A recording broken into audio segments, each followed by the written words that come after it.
감사합니다. 자, 오늘 하나님이 세상을 이처럼 사랑하신다라고 할 때 그 사랑이 어느 정도인지 우리는 똑똑히 보았습니다. 사랑이 어느 정도인지. 하나님이 말씀하시는 사랑은 그냥 친절한 정도, 이 세상에서 남녀가 보여주는 그 정도의 사랑이 아니라 그 사랑은 인간의 한계를 뛰어넘는, 인간이 가히 상상할 수 없고 언어로 표현할 수 없고 행동으로 보여줄 수 없는 그 이상의 사랑입니다. 그래서 하나님을 사랑을 안다는 것은 쉽지가 않습니다. 그럼에도 불구하고 하나님이 하나님의 사랑을 그래도 조금 알 수 있도록 하는 것이 뭐냐면 부모와 자녀 관계입니다. 그리고 부부 관계 이야기입니다. 하나님이 주어입니다. 세상을 목적어입니다. 세상을 어떻게 사랑했는가? 독생자를 주기까지 사랑했다. 그 세상이 어떤 사랑인가? 하나님이 창조하신 원래의 아름답고 행복으로 가득하고 기쁨으로 가득하고 즐거움으로 가득하고 소망으로 가득한, 미래로 가득한 그런 세상일까요?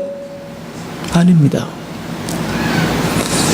하나님이 원래 창조하셨던 그 세상을 인간이 언약을 파괴함으로 말미암아 하나님이 창조하신 그 세상은 이 세상에 없습니다. 다 깨트려 버렸습니다. 여기 이 세상이라고 하시는 말씀은 균형이 다 깨어지고 혼돈과 공허와 흑암 가운데 살아가는 이 세상을 이야기하고 계시는 거예요. 마치 하나님이 온 우주를 창조하기 전의 상태처럼 땅이 혼돈하고 흑암이 깊음 위에 있고 그 공허 가운데 있는 그 상태, 그때 하나님이 그 아들 예수 그리스도를 이 땅에 보내주셨다는 사실이에요. 왜요? 저나 여러분이 그렇게 그 사랑을 받을 만큼 괜찮아서 그러셨을까요? 이 세상에 제일 교만한 사람이 누구냐? 난 괜찮아. 나 정도면 괜찮아.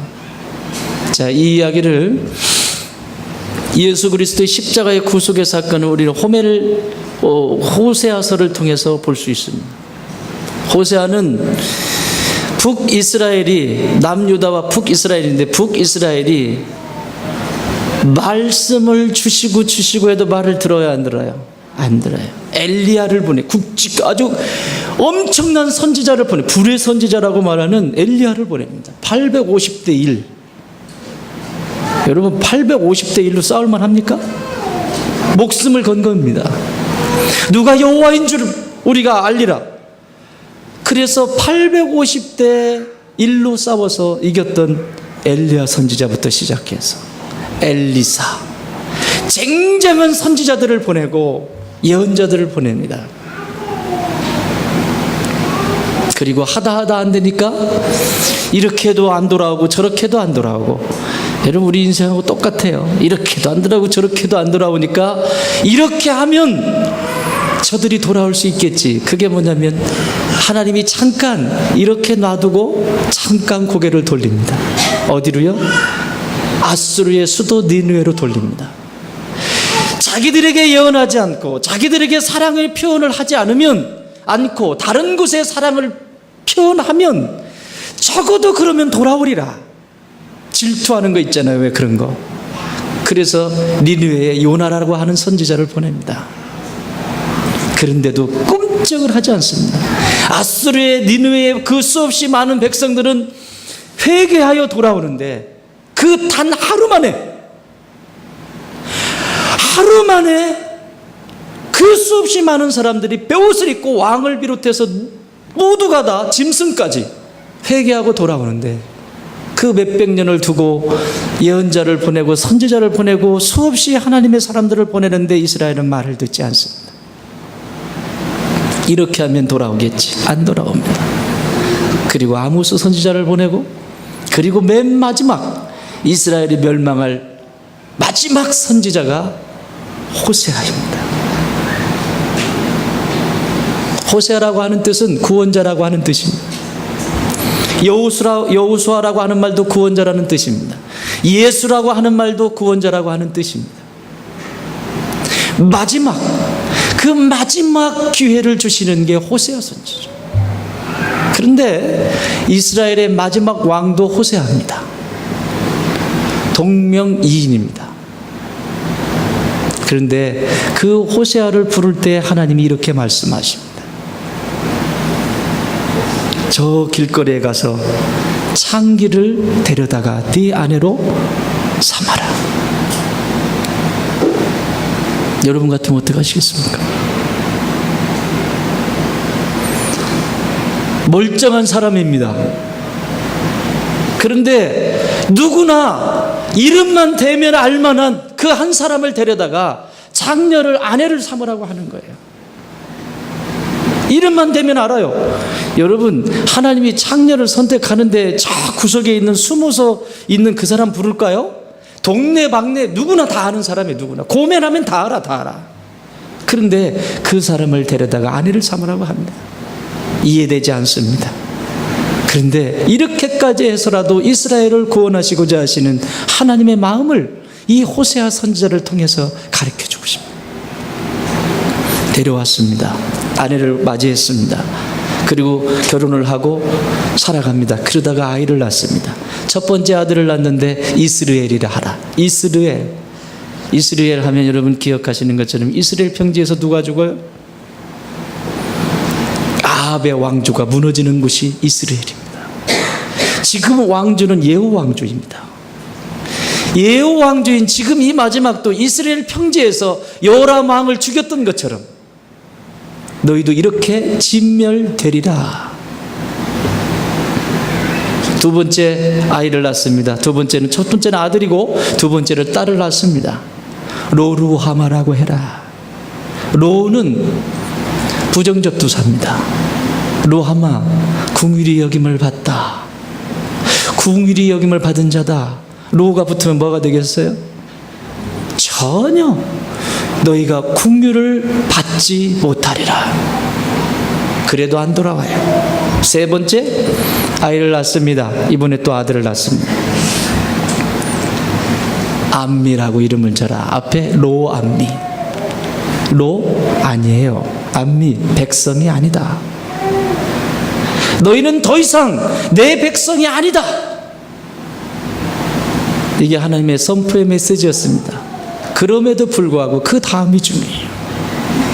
1장에서 이런 얘기를 하는데 3장에 넘어오면 이 고멜이 이게 호세하고 살면서 또 바람을 피러 나갑니다. 막 산으로 들러 막 다녀.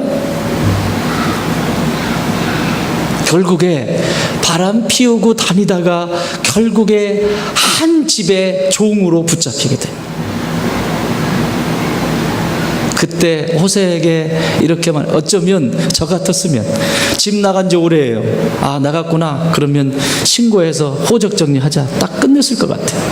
그런데 어쩌면 호세아도 그러려고 했는지 몰라요. 그 찰나 했는지도 몰라요. 하나님이 부르십니다. 호세아야, 네 아내를 데리고 와라. 데리고 오되 값을 치르고 데리고 와라. 무엇을 치르고요? 값을 치르고. 근데 그 값을 치르는데 그 값이 얼마냐면 은 15세겔, 보리 한 호멜. 보리 한 호멜이면요 이게 15세겔이에요. 이것도 돈으로 따지면 뭐 왜 그렇게 했는지는 모르겠지만 어쨌든 15세겔의 돈이에요. 그러면 15세겔 더하면 얼마예요? 30세겔. 30세겔이 비용이 무슨 비용이냐? 종, 가치 없는 종이 있죠.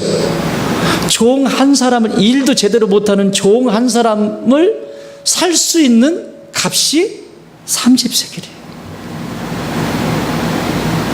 그 30세겔을 주고 아내를 찾아옵니다. 여러분, 호세의 마음이 어떻겠습니까? 내가 왜 그 값을 치르고 다시 가서 필요도 없는 종을 사가지고 와야 되냐? 그건 둘째고요. 더 힘든 것은 어떻게 내 아내를, 이 사람은 호적의 내 아내인데 내 아내를 어떻게 돈을 주고 사오냐고. 이 이게 견딜 수 없는 거예요. 이게 견딜 수 없는 거예요. 보세요.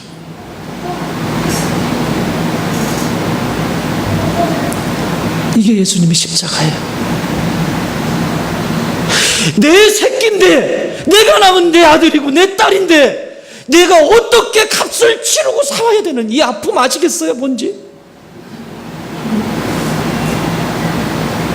사단의 자식이 아니라, 마귀의 자식이 아니라 내가 배 아파서 난 내 자식이라고, 내 자녀가 질질 끌려다가 다니고 있는, 지옥을 향해 가고 있는 그 속에서 마땅히 내 자식인데 십자가에서 그 대가를 치르고 싸우셔야 했던 그 하나님의 마음을 아시겠어요?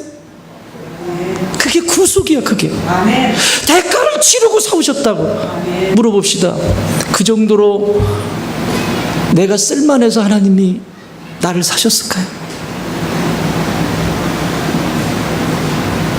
저는 압니다.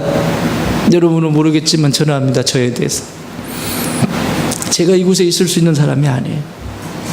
이렇게 하나님의 종으로 부름받아서 있을 수 있었던 분명한 이유는 저에게 복음을 전해줬던 가방집 재봉틀 하시는 그 아주머니, 그 메시지를 듣고 여기까지 왔습니다. 오늘 땡큐 하셨죠? 사실입니다. 그건 다른 얘기가 아니라 내 얘기입니다. 말도 어눌하고, 여러분, 하나님은 겸손한 자를 쓰시지 도도하고 자기 눈 위로 올리고 하는 사람 쓰신 적이 없어요. 이분들은 가방 그 부업하시는 분 있잖아요. 간의 수공업. 재봉틀 한 대 놓고, 두 대구나.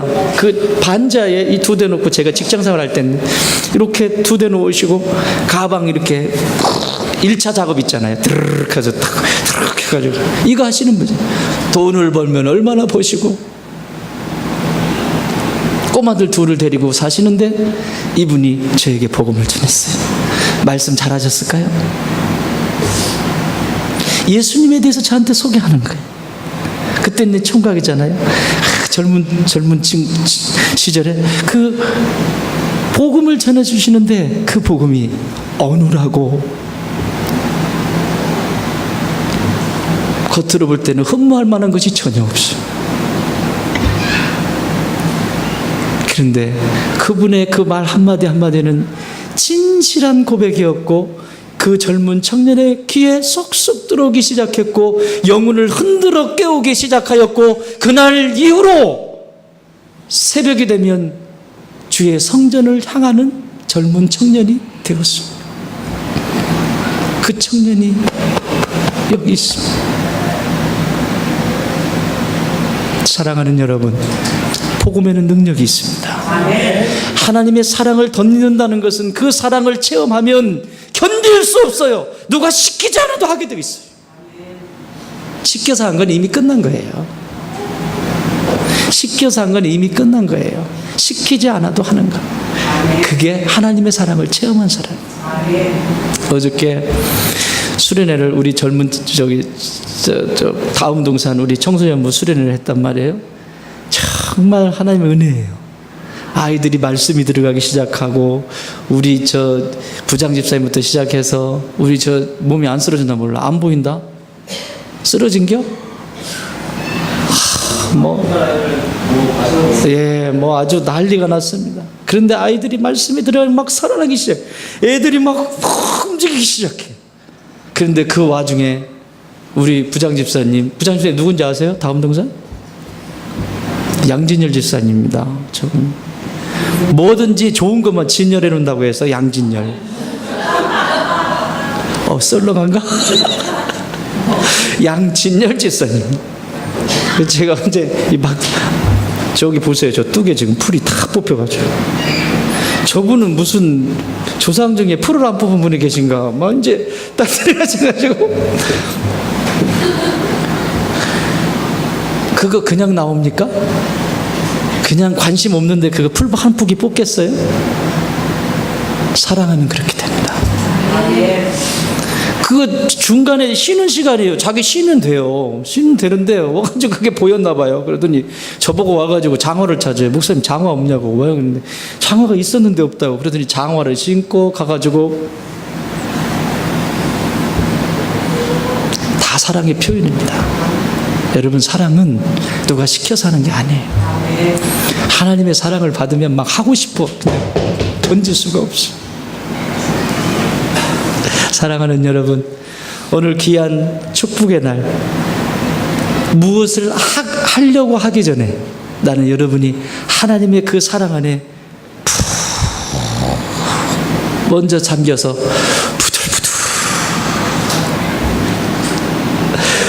부들부들 애지시는 하나님의 복이 있기를 주의 이름으로 축원합니다. 센 건 안 써. 푸릇푸릇 살아있는 걸 하나님 쓰신 적이 없어요. 저 같은 사람 쓰는 거 보세요. 저 왕년에 한가닥 했겠죠. 이 정도 할 때까지는 그냥 쉬운 게 아니에요. 아직도 멀었지만 푹 사랑에 그 은혜에 젖어 살면 하나님이 쓰십니다. 나는 우리 좋은 땅교회 이 공동체 이제 휴가도 끝나가는데 자리가 많이 비었네요. 다시 한번 정비하면서 하나님의 사랑, 하나님의 은혜에 잠겨서 주님이 보실 때마다 이야, 나 너무 보면 기분이 참 좋다. 동구 밖에 나가서 바람도 쐬시고 주님과 함께 여행하시는 주의 자녀들 되기를 주의 이름으로 축원합니다. 기도합시다.